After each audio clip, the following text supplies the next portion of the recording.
Hello, welcome to the Exceptional Teachers Conference. Thank you, Jenny, for hosting this, and thank you for inviting me to speak on this particular topic that I'm so passionate about, especially when it comes to speaking to educators. My topic is positioning for global opportunities, and my name is Chamaka Mbebu. I am called the 360 Degrees Teacher across all social media platforms. So, without further ado, let's delve right into what we are supposed to be doing. Now, what is positioning? Let's talk about positioning. The topic is positioning for global opportunities. Now, positioning is not just about, it is not just for teachers, right, and educators. Generally, there's this buzz about positioning as a career professional, positioning as a brand, positioning if you have a business.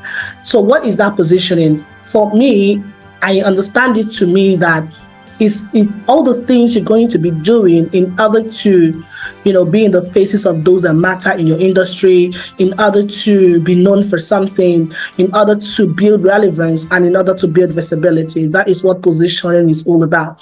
Now, for you as a teacher, it means what you're going to be doing in order to be in the minds of all the stakeholders of educators, of education, be it the parents, be it your students, your learners, other educators, the policymakers. What are you going to be doing to ensure that when they want to call one area in the education space, that you are known for that, if that is what you're gunning for? So it entails what shapes your perception. Your perception in the sense, what shapes what you see. When you look at the education space, what do you see? The education space is a whole mountain of influence. So what do you see? Do you see problems? Do you see only challenges? Do you see things that are not working? Now, it's not just about what you see. Is then in the long run, what do you then see? How do you now see yourself? Do you see no hope? Or do you see yourself as a savior or a messiah or a solution provider who has been called to solve a particular problem in the education space? So it has to do with what is shaping your perception, what shapes what you see, what shapes how you see the things you see within the education space. That is one thing. The second thing it involves is that it involves you creating a distinct identity, in the sense that you need to, what do you now then do in order to distinguish yourself from other educators, right? If you've seen that this is a problem, and you've seen that this is how I see myself solving this problem, or the relationship between myself and this problem, this is what it is, this is what I'm going to be doing. Now, what do you now do to ensure that when people are talking about that solution provider in that niche, in that problem, that solves that particular problem exceptionally well, they talk about you, they think of you.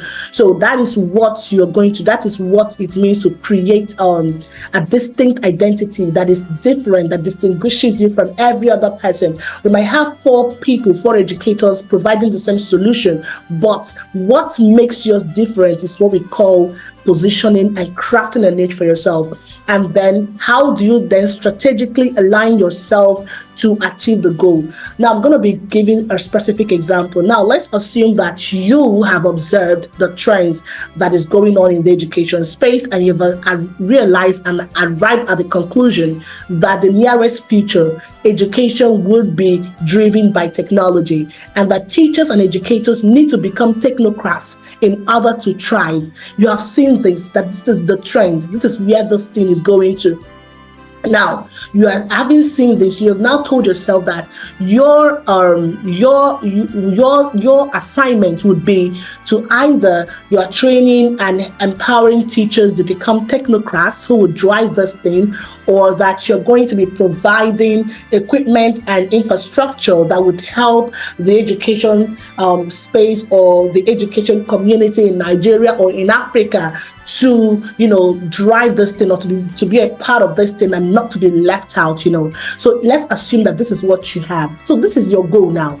Your goal is either empowering educators to become technocrats, or you're going to be providing infrastructure, in terms of technological infrastructure, while ensuring that you empower as many schools as possible, partner with the government to ensure that these infrastructures are provided.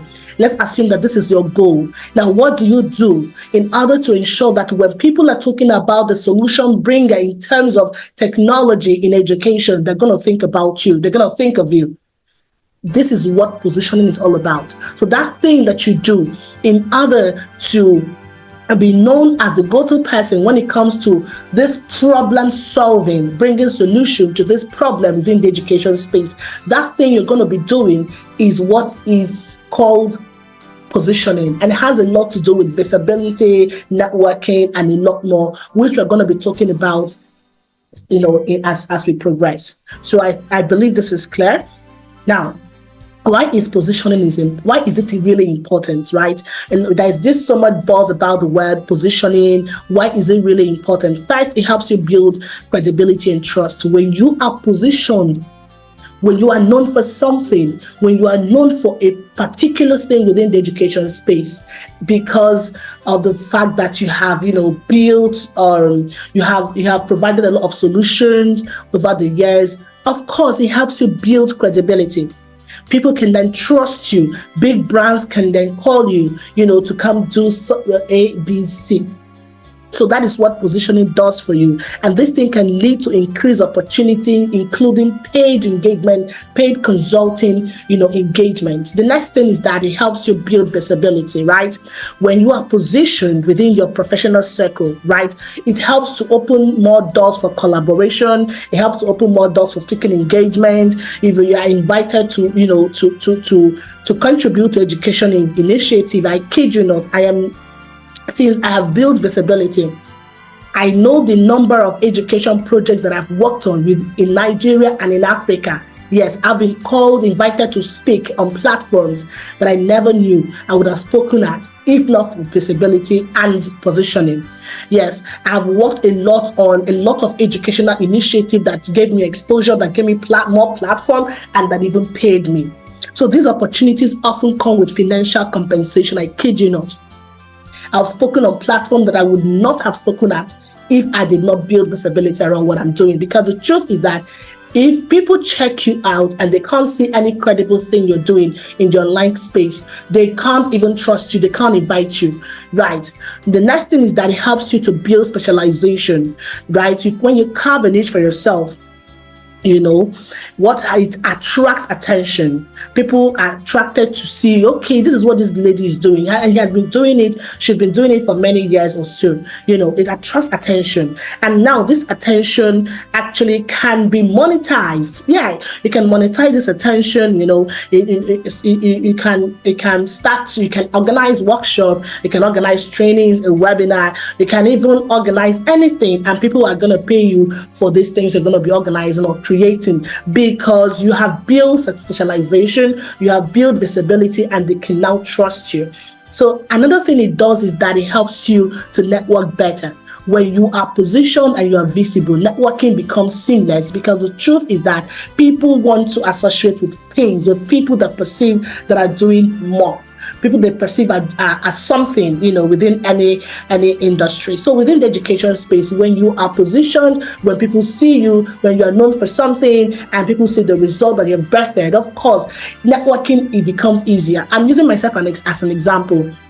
Before I built visibility, when I was just an upcoming teacher, I call myself that then, okay, I know the number of educators I reached out to that I wanted to even volunteer for their programs or even speak, and nobody gave me audience because but later some of these people are now the ones that that have invited me to collaborate with them or even speak on their platforms, and even work on education. They have even recommended me. So networking becomes easier when you are positioned.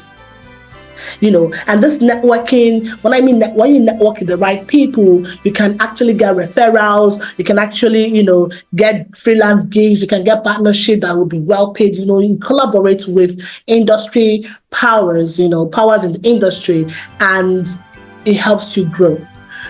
Then the next thing I'm going to talk about is diversification. And now an educator who is strategically positioned, can explore diverse income streams. Yes, when you are positioned, you can explore different and multiple streams of income. right? That means because you're already known for something. When you write a book, people want to buy the book. When you create an educational material, people will want to associate with it and buy into it, right?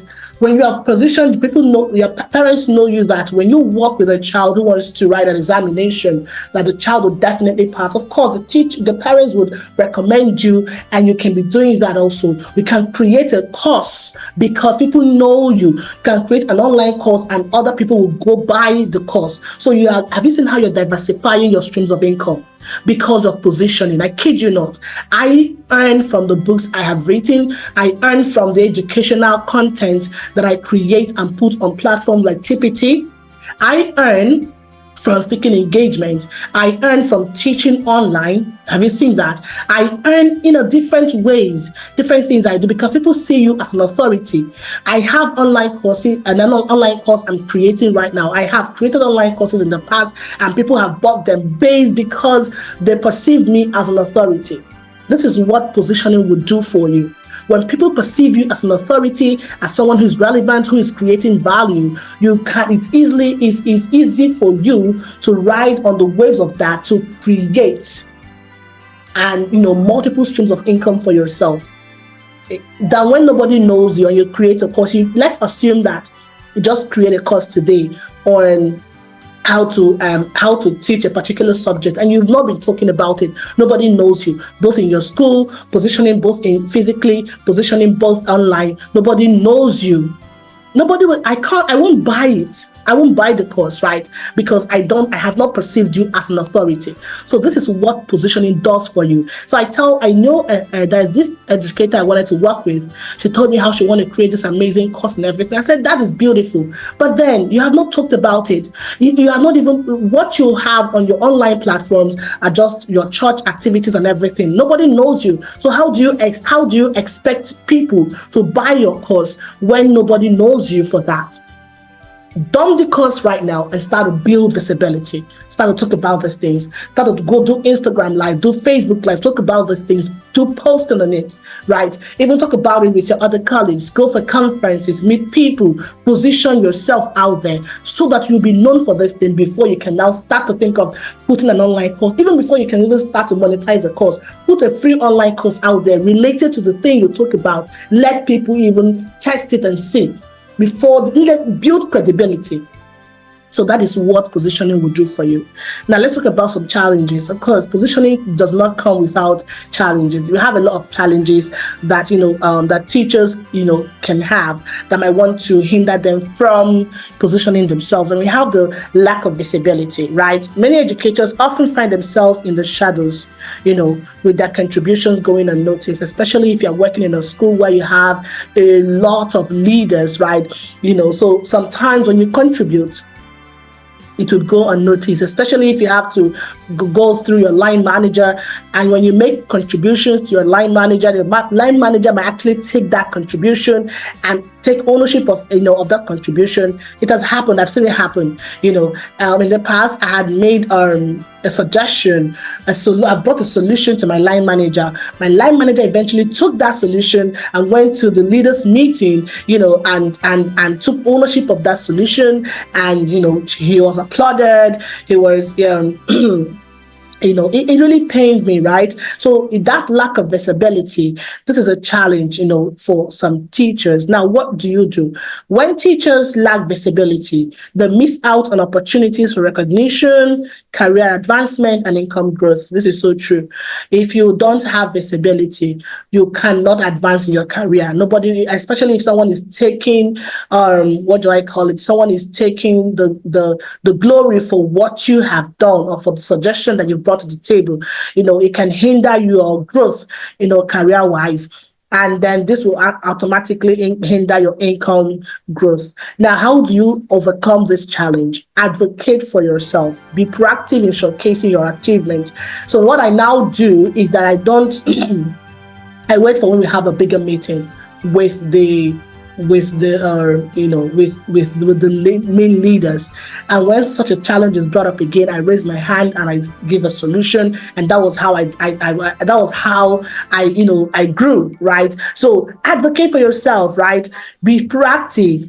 When they call a meeting in your school, now I'm talking about how you can position yourself physically in your school. When they call for a meeting, and if the agenda of the meeting is sent to you, go and do your research on some of the things that we talked about. Be proactive, preempt what the problem could be, preempt what they could bring as challenges, and then preempt and bring up solutions to these challenges. So that is how you advocate yourself. Do your research, and then read up success stories of people who are doing amazingly well, of other educators.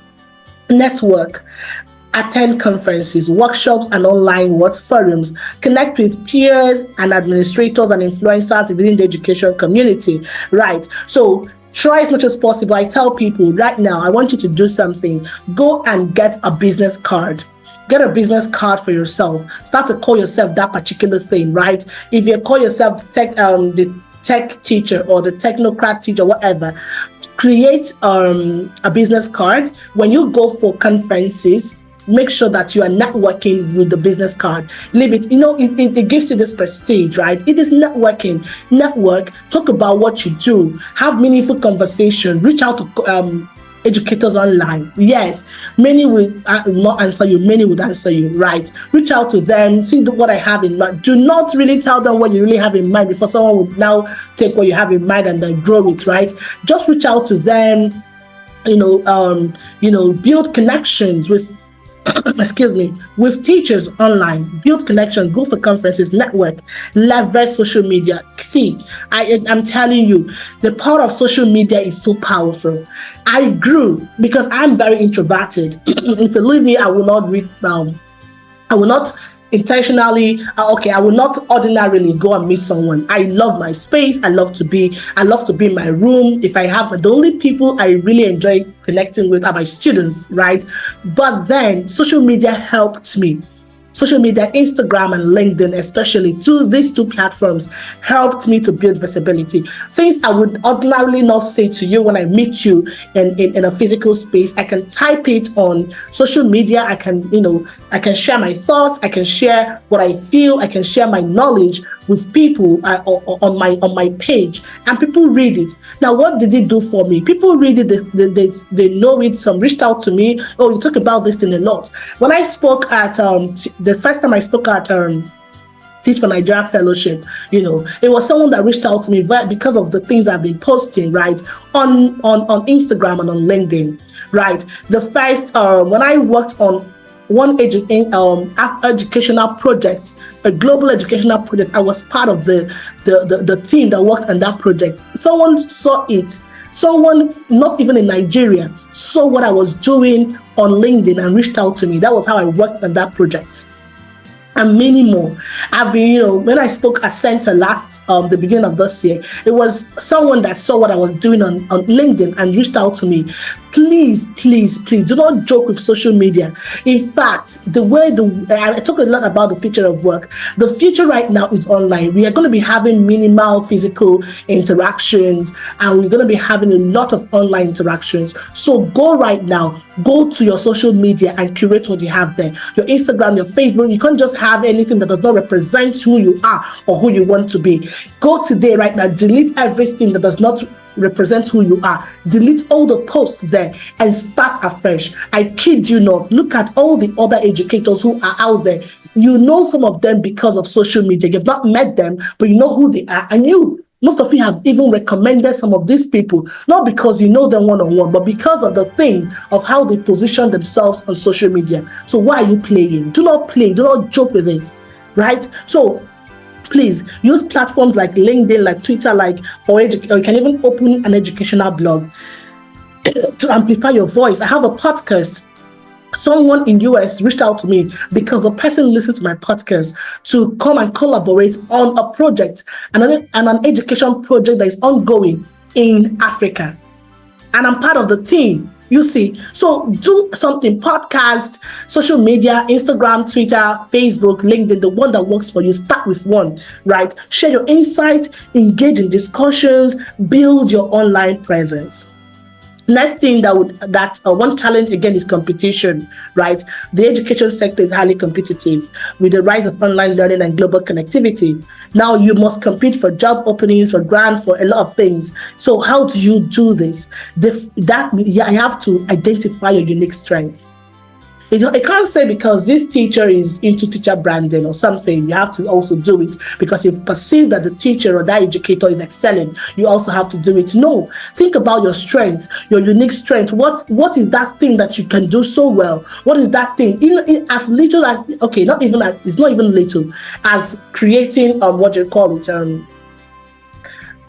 displays.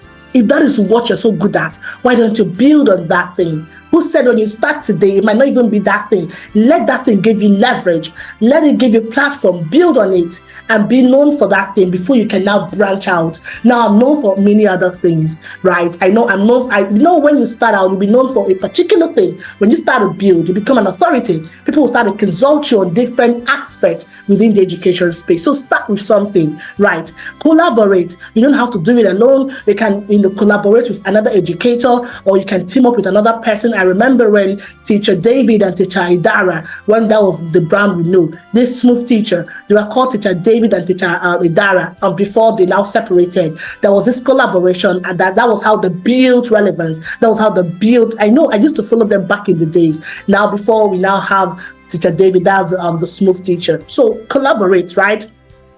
Look for joint projects, look for education projects that are ongoing and see how you can come in, right? Then ensure that you are continuously developing yourself via continuous learning. Stay updated. We have a lot of trends that are upcoming in the education community, in the education space. How many are you even aware of? Be well informed to stand to stand out. Next is that a changing educational landscape. Yes, education landscape keeps changing.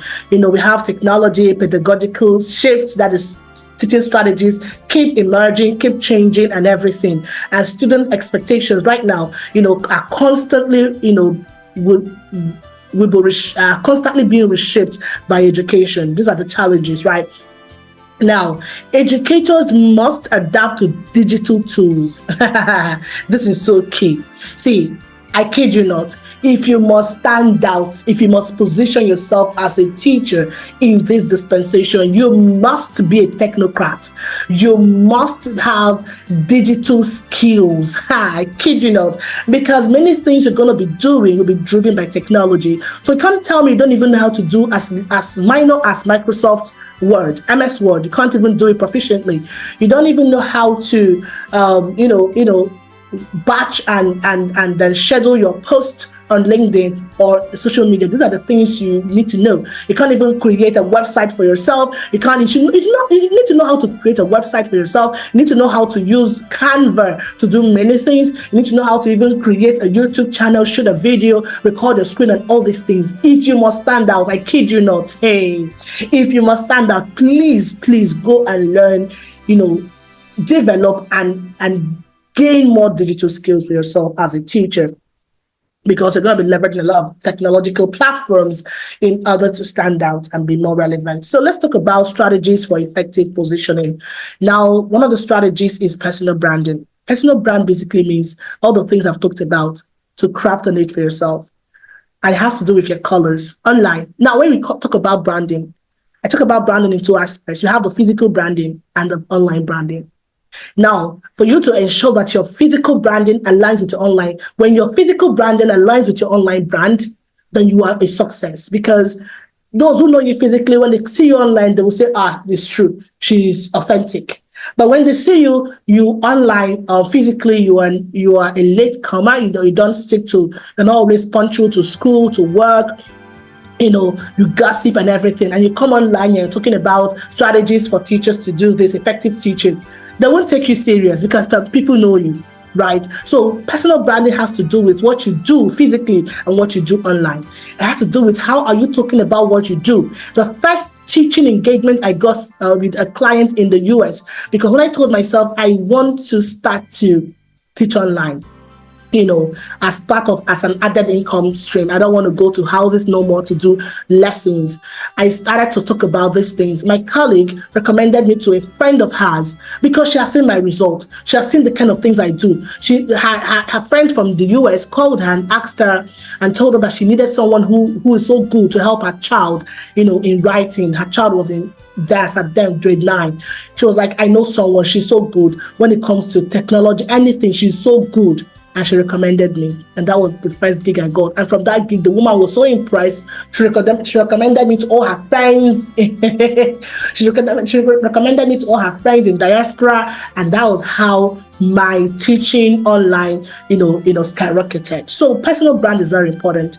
Now online, what are your brand colors? What is your voice? Do you use storytelling to pass across your message? What is your voice? What do you say? What are you saying? Are you confusing us? Today you talk about effective teaching. Tomorrow you talk about play. You're just confusing us, especially when you're starting. Try as much as possible not to confuse your audience. So personal brand has to do with, let's assume you're talking about looking good as a teacher. That's what you want to talk about. You want to talk about help teachers to look good, to build confidence. And when we look at you physically, you are not even like what you're talking about online. So you have to now position yourself as that thing, look like the message you're passing across. I'm going to say that. That's what personal brand is all about. Look like the message. So when they look at you, they look at your career path, they look at the message you are bringing out there, it aligns with who you are.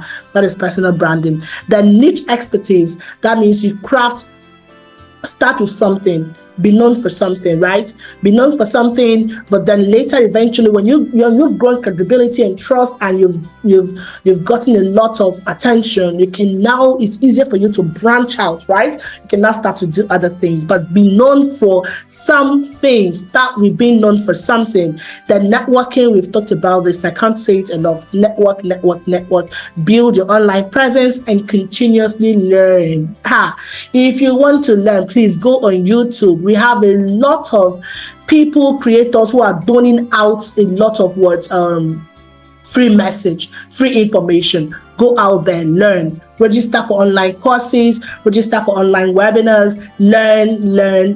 But when it comes to learn what is specific to your growth. You can't say because this person is learning about dressing and that is not really what you want to do right now, you go start learning about it. No. Identify your goal. Identify what you need in order to really achieve that goal, and then look for the things that you need to learn in order to achieve the goal. Continuous learning is key. Now let's talk about income generating opportunities. The truth is that when you are positioned and when you have branded yourself, you generate a lot of income because you are now positioned for income generating opportunities.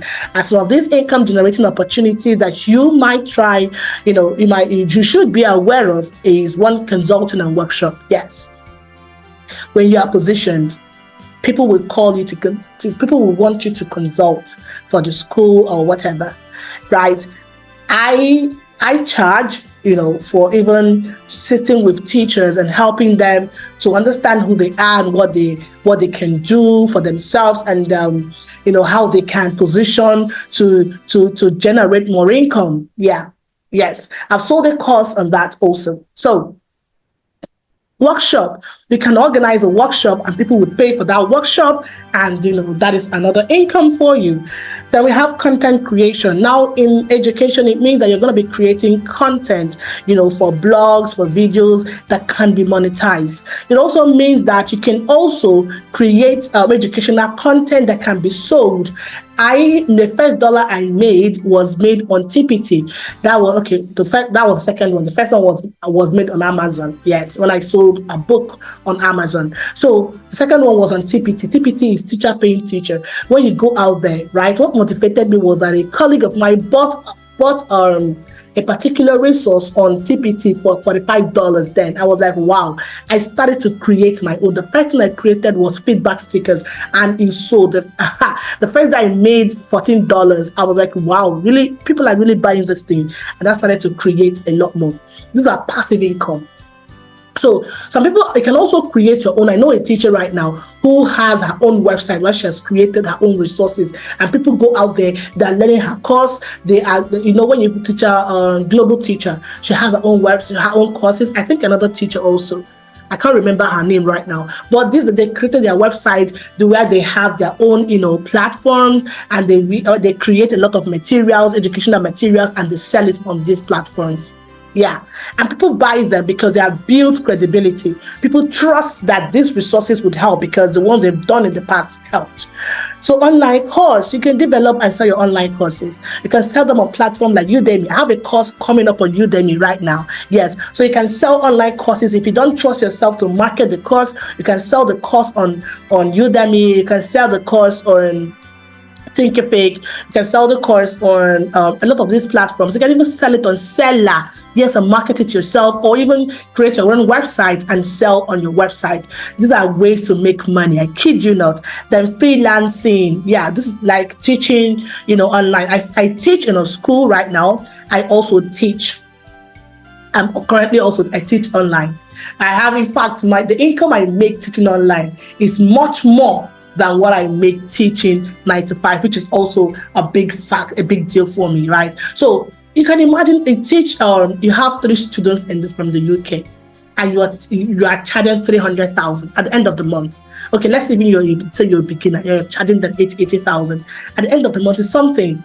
You can imagine when you now have a lot of them. You can even say, okay, you want to go to houses and teach. That's freelancing. You are going to be freelancing as a teacher. You're going to be freelancing when you build positioning for yourself. You're going to be freelancing on, as a teacher, as a consultant. You can go to this school, provide solution, and they pay you. Go for speaking engagement, and they pay you. These are freelancing opportunities, right? And then collaborations, you earn from collaborations. When you collaborate with an educational outfit, what happens? You are being paid for that, for being on that project. I have been paid for collaborating with a team to execute an educational project many times. I can't even say a lot.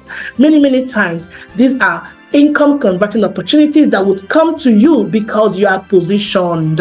And also, you can even get online teaching jobs, on platforms like Teachaway, on platforms like Preply, yeah. And right now, you can go to Gaijin Port. You can go there and you can even start to teach all these students in China, in Japan, and all that online. Yes. But then first position yourself, and then you can now, gain all these things. This is where I conclude. Positioning is key. Positioning is important. Build visibility around what you do. Start today. Do not wait tomorrow. There is a lot you can gain within the education space. And if you're in Lagos is saturated. If you are in Abuja, you can start. If you're in East is, when I mean East, I mean Southeast. If you're in the North, the time to start is today. Start today and be a pioneer. And I'm going to leave you right here, and I'm going to be taking questions, right? So thank you once more for being on this conference. It shows that you're interested in, becoming better and becoming exceptional. I'll see you in the comments where I'm going to be answering your questions. Bye-bye for now.